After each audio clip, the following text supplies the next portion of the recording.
Welcome to the Frictionless Innkeeper podcast.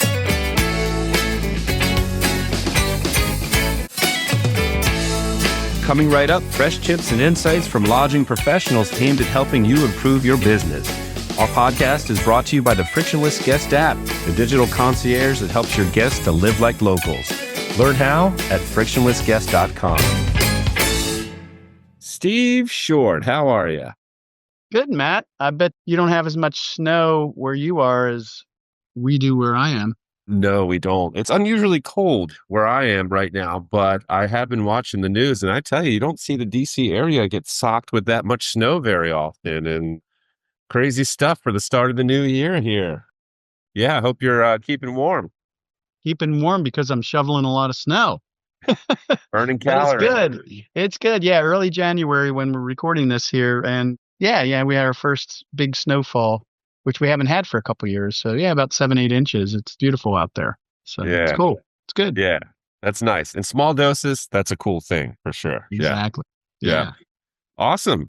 Well, this podcast here that we just recorded, it's with Tarun Goyal, who's the founder and CEO of Simplotel. And the way they describe themselves on LinkedIn is that they offer a software as a service solution to help hotels drive more direct bookings through their websites. But it sounds like it's more like the Shopify for independent lodging, right? Yeah, he calls it kind of a Shopify for hotels. I first talked with Raj from their group at the Michigan Bed and Breakfast Association back in late October, early November. And yeah, so I didn't get the whole lowdown, but I was like, I haven't seen these guys before. And Raj said, yeah, they've got a lot, over 3,000 hotels, properties, independents, whatever, across the world. And they've just started to kind of market in North America. So I thought, okay, let's talk to them and find out what they're all about. And I wasn't really clear until we did the podcast. And it's a concept of them. They're all about trying to get direct bookings. And of course, every property owner wants that. I don't care how small or large you are. And their whole thing is to make this available for the independent properties, especially, and, provide a way that the big tech guys like Expedia and these OTAs, how they improve the online guest booking process. They want to do the same thing so that it improves the number of direct bookings that you get. And I thought it was mainly just like maybe follow-up, but no, they're all about first-time bookings and getting people to book directly. Once they come to the website, they want that guest to book directly through your website and not go elsewhere. And their platform's unique in that they figured out ways to improve that process. And of course, in terms of the return on investment, the margins that you can get by doing that is pretty darn good compared to what their cost is per month of what you can expect to pay for this. So there's definitely a lot of value there. You have to be convinced that that's something you want to do and a way you want to go. But I think it's worth a listen. I think it's worth people checking this product out and seeing if it works for them. Yeah, perfect. Great summary there. And we hope you all enjoyed this Frictionless Innkeeper podcast interview with Tarun Goyal, who is the founder and CEO of Simplotel. All right, Tarun, thank you so much for joining us today. Thank you for having me, Matt. It's great to meet you and Steve. Excited to be here. Yeah, we're excited to have you as well. Steve Short, how are you? I'm doing well, Matt. How are you? Doing well. Great to see you and great to do this podcast. And Tarun, before we really kick things off and you tell us more about Simplotel's offering, we'd love to hear more about your background. Matt, there's this ancient Chinese curse. It goes by, may you live in interesting times. I think I've lived in some of the most interesting times. Really, we all have lived in some of the most interesting times. I went to college in 1996. That was a year after Netscape went public. Netscape was this precursor to Internet Explorer. Not many people may not even remember them now, but that was the first browser, which was incredibly popular. Amazon launched in 2004. They were a small bookstore. Very few people knew about them at that time. If you think about YouTube, Facebook, they all came in 2005, 2006, right?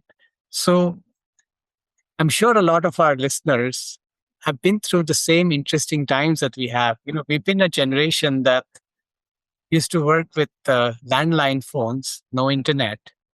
And now we've gone to a world where it's all internet. Like if the internet went away for a day, I think we'd be like fish out of water.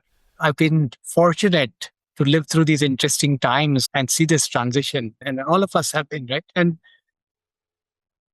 in that period of time, the world has transformed completely. I was looking through our Amazon order list. I placed my first order on Amazon in 1998. I placed the second order on Amazon in the year 2000. So as a household, we used to place an order every 2 days on Amazon.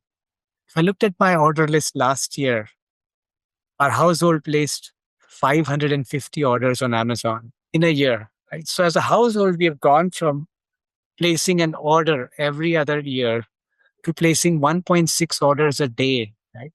And this transition has happened in a matter of decades, right? So it's been an exciting journey. When I joined Amazon and I was working there, it was the start of e-commerce. Very exciting times.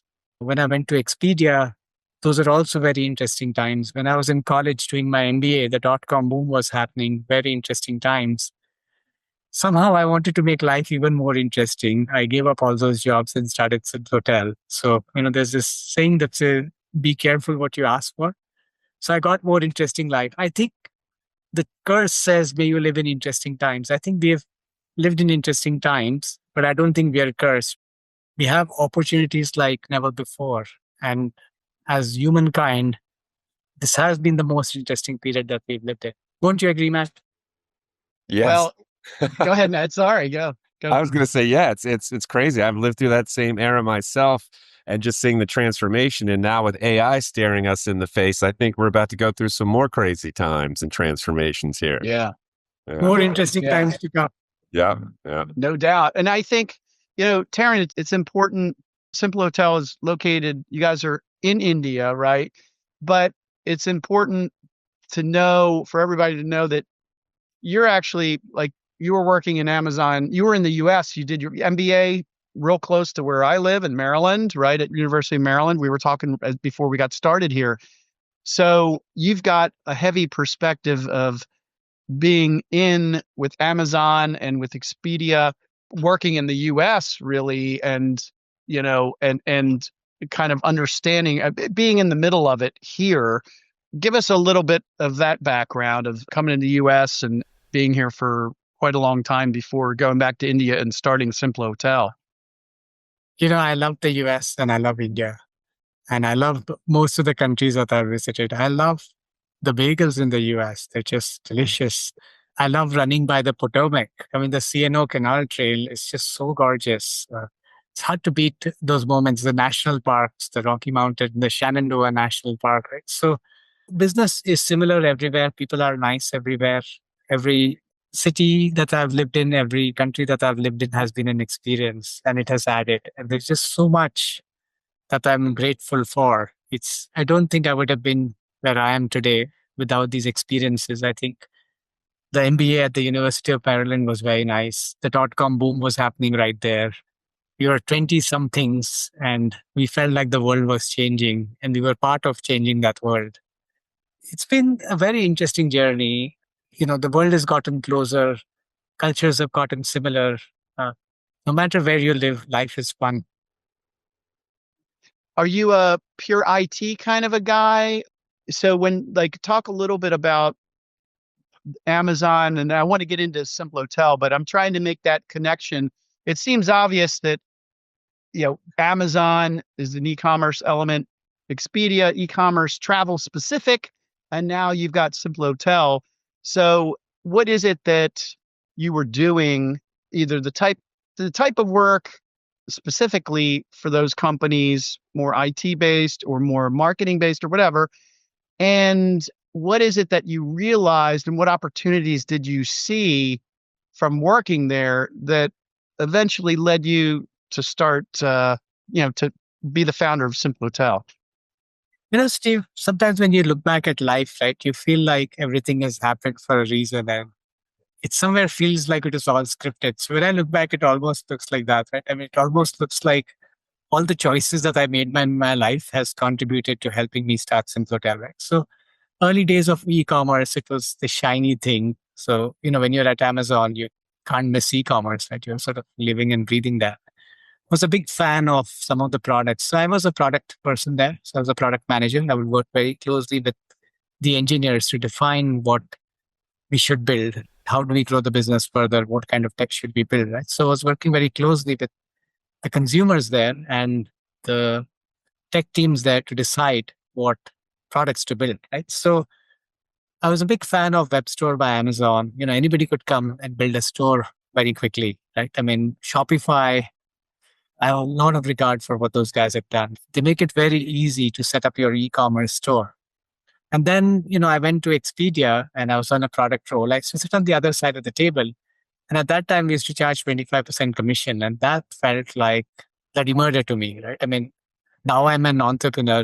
If you imagine the amount of effort that goes into starting a business, and if somebody came and took 25% of the top line, it feels hard. There's a lot of effort that goes into this, right? And I also saw the kind of tech that the giants were building.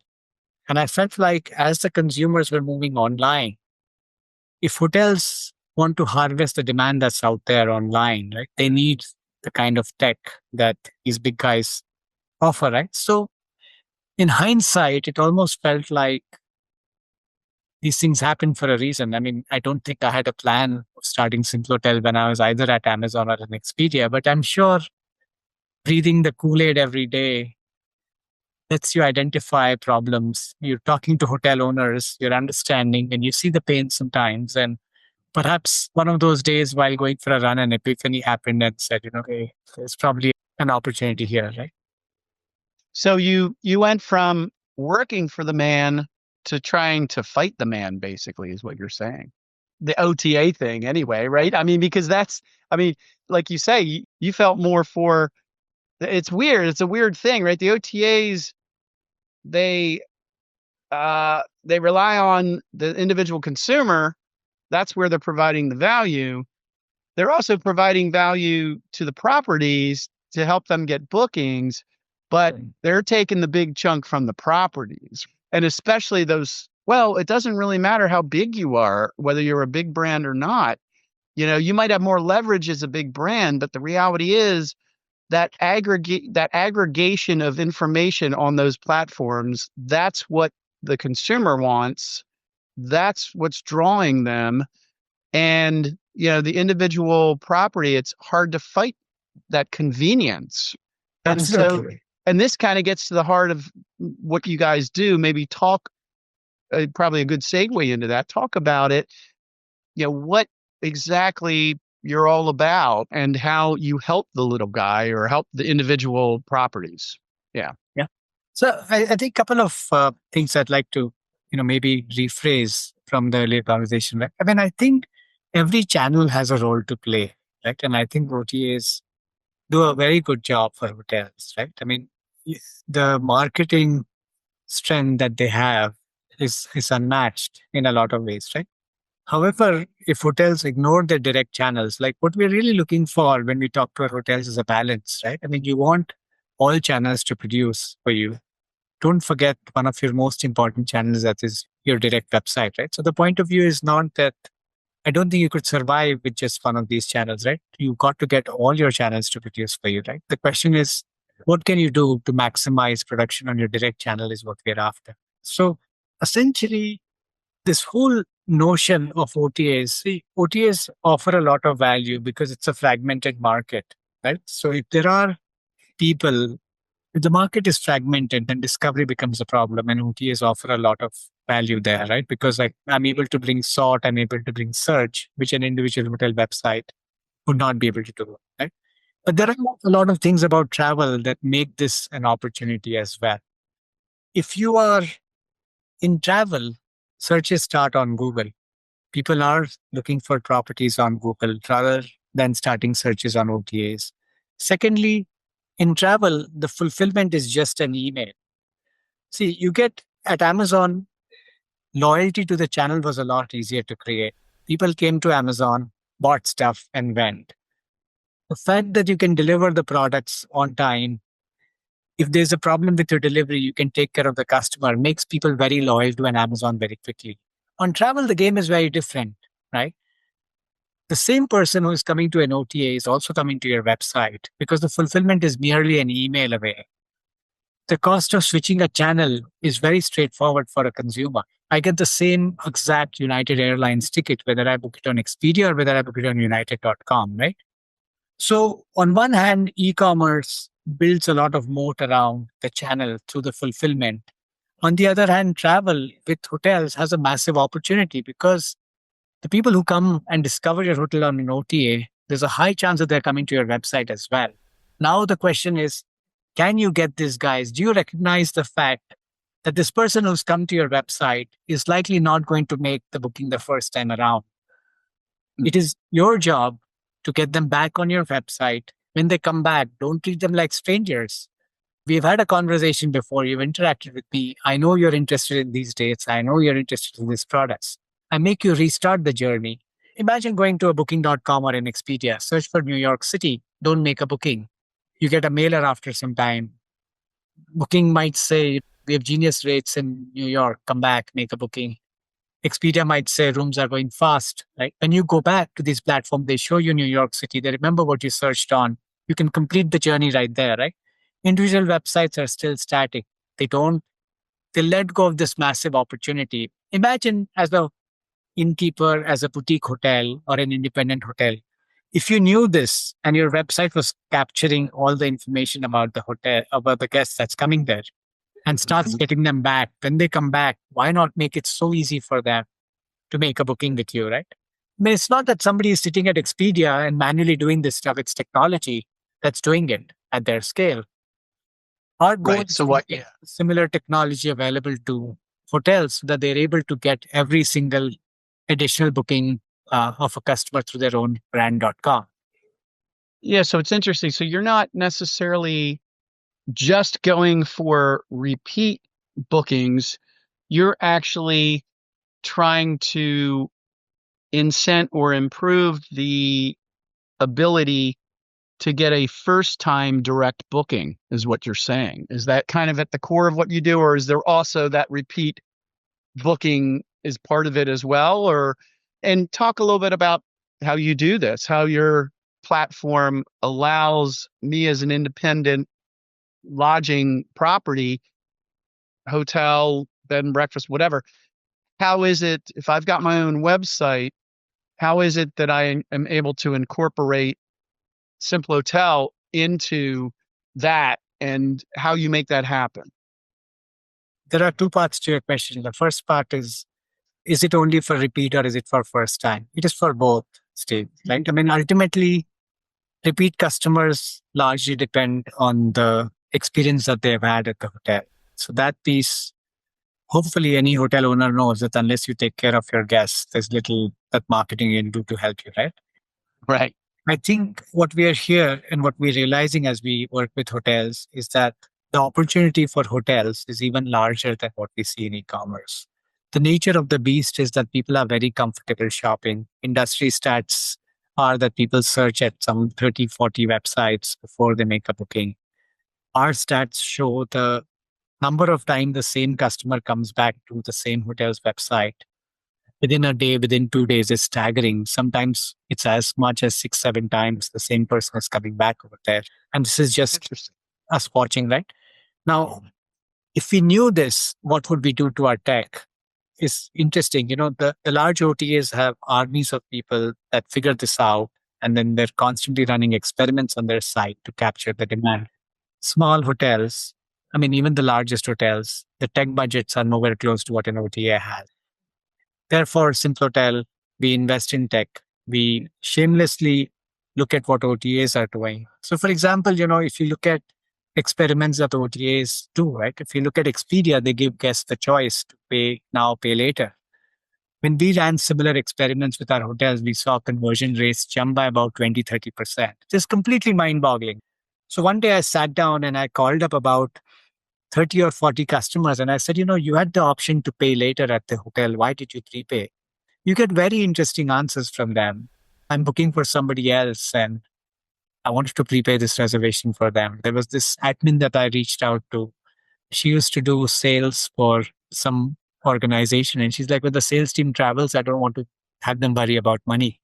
The third is, this international guest flying to New York from Japan. And he's like, I want to prepay my reservation. I don't want to worry about exchange rate type stuff. Right now, this kind of information is available if somebody bothered to go deeper into the problem. We have tech that enables hotels to do stuff like this that the large OTAs do. They can say on my lean days, give guests the choice, right? And the unfortunate thing in e-commerce is that to drive conversion, it's like death by 1,000 paper cuts. You got to do a lot of things right to get every 0.5% point improvement in conversion, right? We feel like we're the tech company that goes into that level of detail. We're just solving one single problem and we've gotten very deep into it, right? So that's how it's not magic. But if hotels work closely with us, we're able to jump their direct bookings close to 100% of the times. The other question is how can an individual hotel owner take care of or take advantage of Simplotel, right? We take over your website, we redo your website, we redo your booking engine completely. It's very hard to build a Ferrari on a Toyota engine, right? I mean, imagine if you're a boutique hotel owner and you have this really nice video, right, that tells the story of your property. You put the video on your website and the video just does not load. How is that video helping you sell your hotel? So we do hundreds of things on your website to take every 100 milliseconds of load time out of it, to ensure that we're tracking every piece of information that the guest has, to reduce every ounce of friction that is out there on the website, to get every looker to convert. And you do enough of these things that improve conversion by 0.5%, 0.5 percentage points, and suddenly your conversion is improving by 30, 40, 50 percentage points. And because this is the only thing that we wake up doing every day, we're able to make an impact. There's only one problem that we solve. There's only one metric that we are after. What is the buy of direct bookings for your hotel? Mm-hmm. I assume you have, I don't want to get too techy, but I assume you have sort of a turnkey sort of platform that you use to create the websites for each hotel, even though, you're going to customize the content or whatever. And so you have kind of your own proprietary sort of CMS, content management system. So what about tie in, because you don't do, you tie into other reservation systems? Is that what you do? So you don't do the reservation side. You're strictly website marketing, get them direct bookings. And then so it doesn't matter which reservation system they use. You probably have APIs to them. So partly right. I'd just like to clarify that. I mean, if you were just doing the website and marketing, we have half a bridge, right? And this is a challenge that I see in the hotel industry. See, if you go to an Amazon or an Expedia or a booking.com, you don't realize where the website ends and where the booking engine starts, right? It's one seamless experience, right? Right. Hotels have a Chinese wall between their website and their booking engine. There's a website and there's a team that takes care of that. And there's a booking engine and the two don't talk to each other. To see the prices, I have to go to the booking engine. For a customer to remember what they shopped for, the website has no idea what I searched for over there, right? So Right. we have is a website and a reservation system. We have APIs that connect with most property management systems or CRSs, right? So that we can get the rates and inventory and we can serve the bookings back into the tech that the hotel is using. So if you're familiar with Shopify, you can think of us as a Shopify where we do the website and the shopping cart or the website and the booking engine, right? Because without a booking engine that hunts for you, you have a car, but you can't really drive it very fast, right? So you need that engine that converts as well over there. So those are the two pieces that we do. And I think we do it better than most people out there still. So booking engine as well as PMS, you say that you tie into? We tie into the PMSs. We have our website, we have our booking engine, and we will integrate with PMSs or CRSs, whatever the hotel might be using. I'm sorry. So CRS, I think of CRM, right? Customer relationship management what is CRS? if you look at the evolution of hotel tech, Steve, it all started from hotels being within the four walls of all the tech that you ever needed in a hotel 50 years ago was inside the four walls of the hotel. So you would have a property management system. People would check in, check, right? Then came distribution, call centers, and OTAs. How do you distribute rates and inventory to them? Gave birth to the CRSs, which is the central reservation systems, right? Where Okay. hotels push all their rates. 1-800 Marriott, somebody answers, is able to make a reservation for a Marriott hotel anywhere in the world, right? So when we work with chains, some of the large chains across the world are our customers. We have to tie their inventory and rates lie in the CRS. So we're able to pull it from there. If you're a boutique independent hotel, that information is in your PMS and we put it from there. So I see. Yeah. more Okay. examples. Yeah.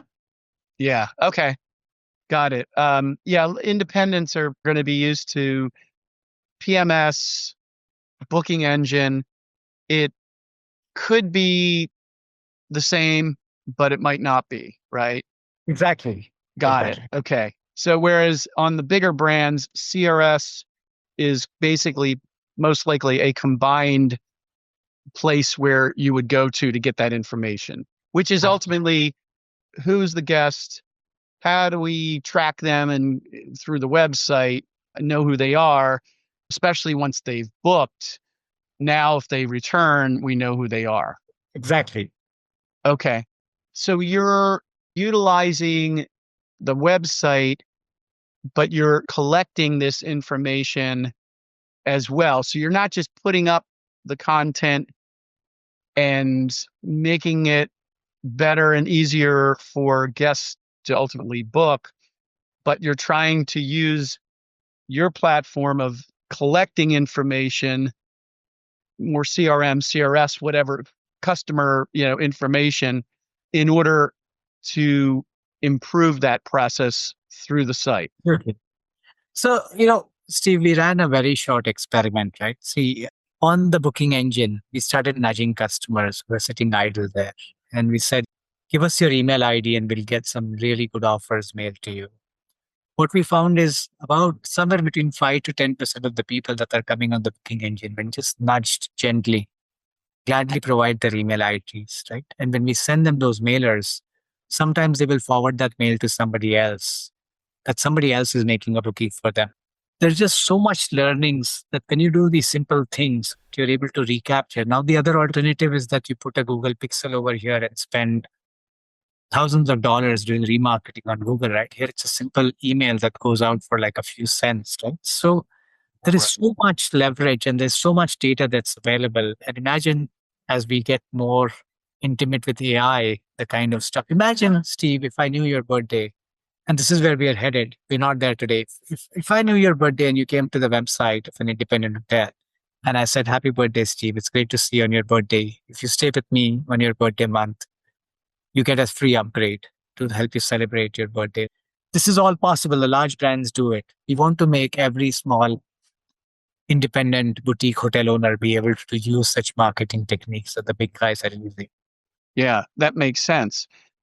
Now, actually, the post-visit marketing that you're talking about, that the guest, comes to the site, that's something I guess that PMS systems do as well to some degree, or they tell the independent owner, okay, well, dump out your list and then use constant contact or something, right? So you've integrated that side of marketing into your platform. Is that right?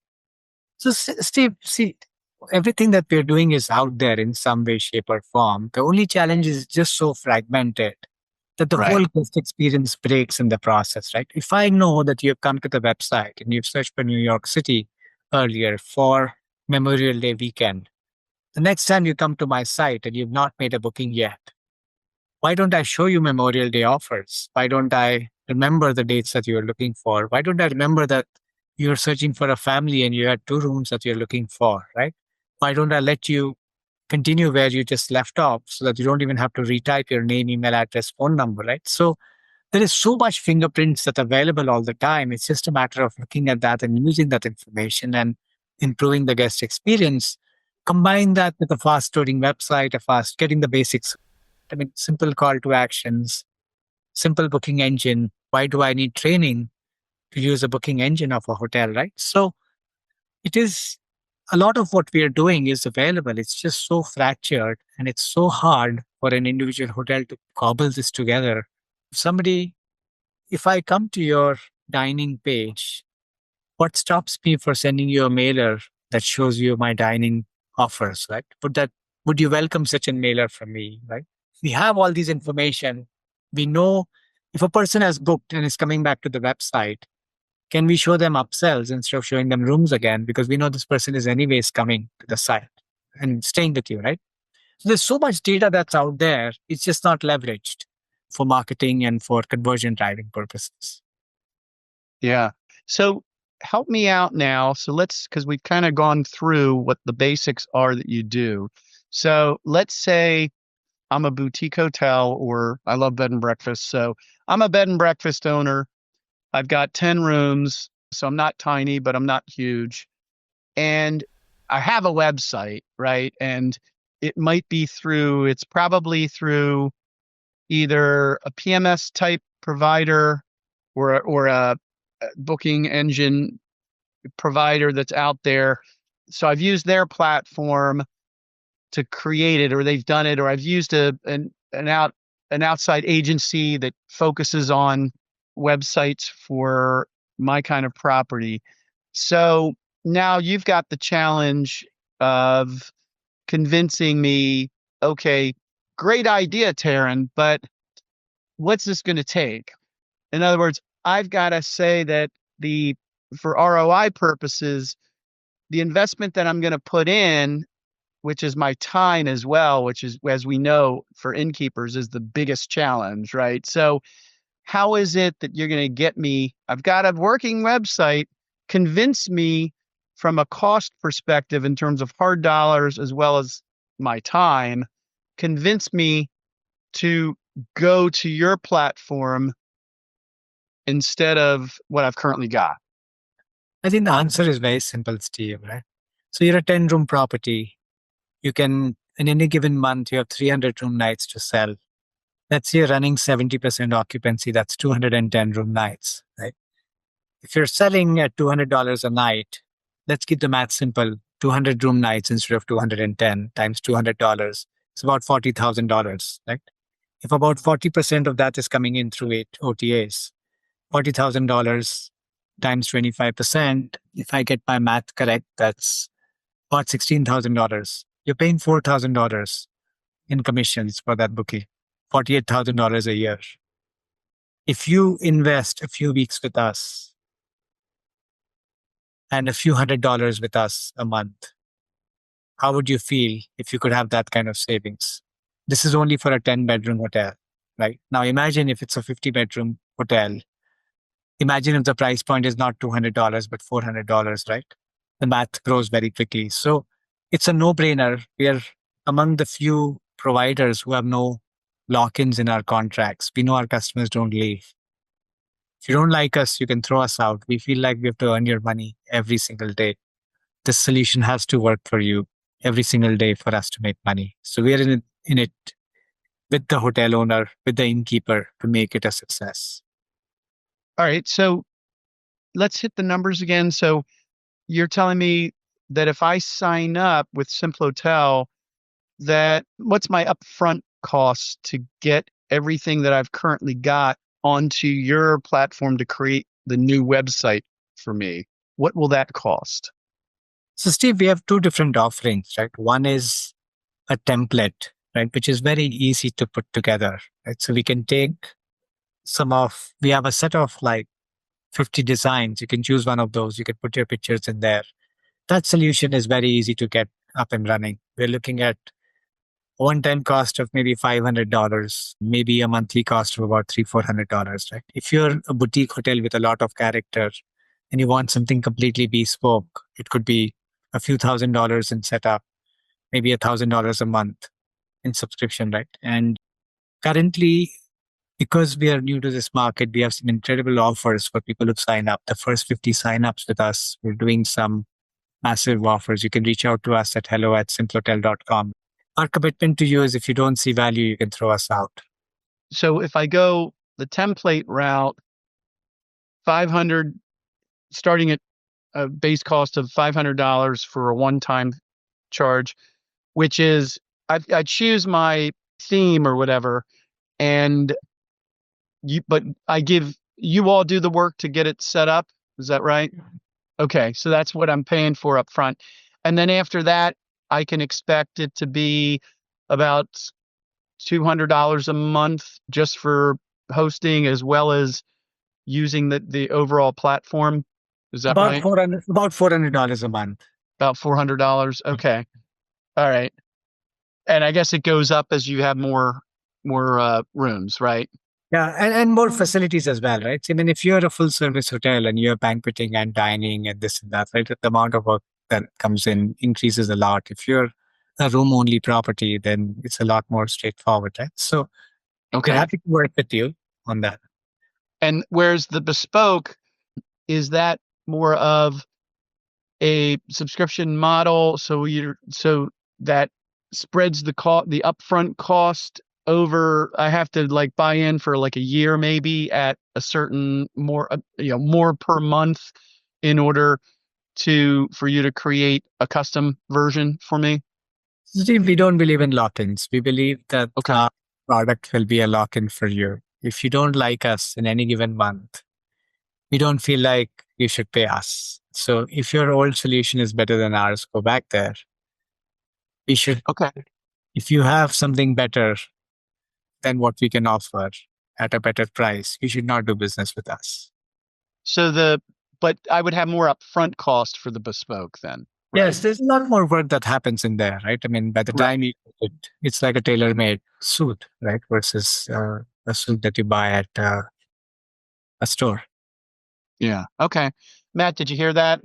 You go month to month. You don't have to lock in. So if you don't like it, so that means that if I get sick of and tired of Matt and him with his hosting of the podcast, his co-hosting, I could just say, Matt, it's time to move on. I'm not locked in. I'm not locked in, man.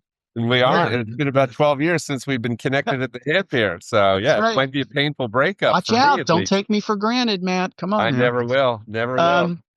Okay. Well, that's excellent. Okay. So I think that hopefully gives the listeners a feel for what you do, what the costs are. I think we've covered most of it, but Matt, you're the man that always brings things back around.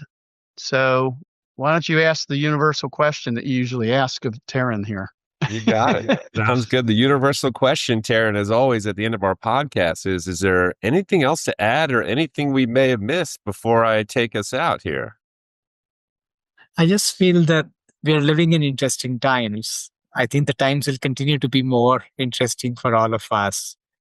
And it's not a curse. There's an opportunity for all of us if we can have a lot of fun. And I look forward to enjoying every single day of that. So, all right. Here to make an impact to hospitality.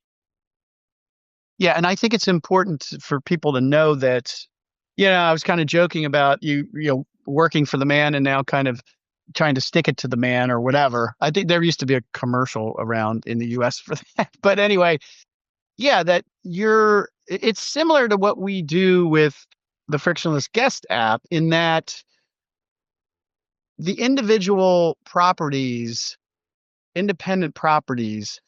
they don't have the budget and there's no scale there to be able to have, number one, the knowledge on the IT side. I mean, you get some people that come from the corporate world that are a lot more adept at technology, marketing, whatever. And they say, I'm getting out of the corporate world and I'm going to buy a boutique hotel or a bed and breakfast, whatever.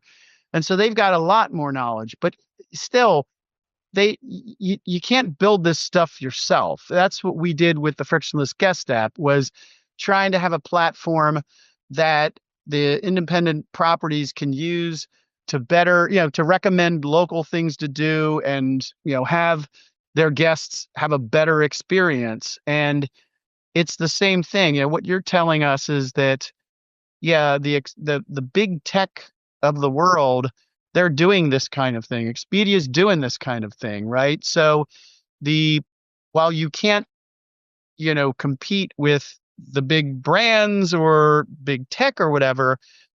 It's great to see independent entrepreneurs like you and Simplotel come into it and say, you're the little guy, a solution that's like the big guys, but you can compete and you can get a bigger chunk of the pie, because otherwise they've got the leverage where, like you said, all of the channels are needed, but based upon having to pay 25% to the OTAs, yeah, I'm going to have to live with them. That's a reality. It's not going away.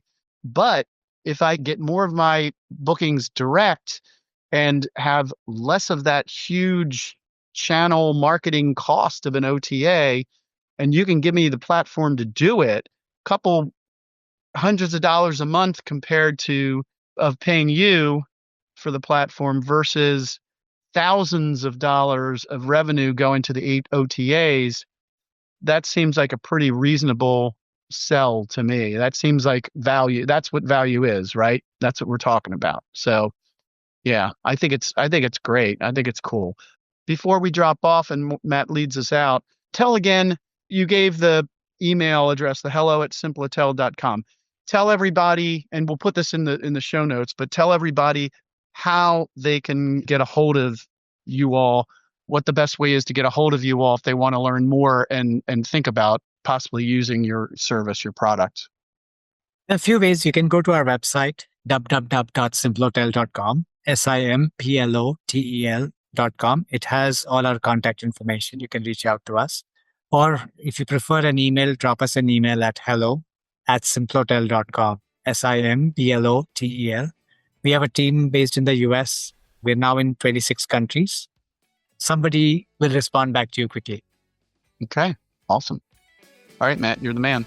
Perfect. So this concludes this Frictionless Innkeeper podcast interview with Tarun Goyal, who is the founder and CEO of Simplotel, which offers a software as a service solution to help hotels drive more direct bookings through their websites.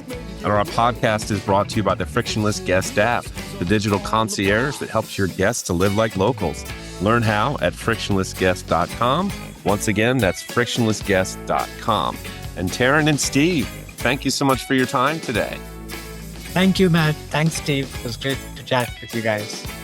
Thanks, Tarun. We appreciate it.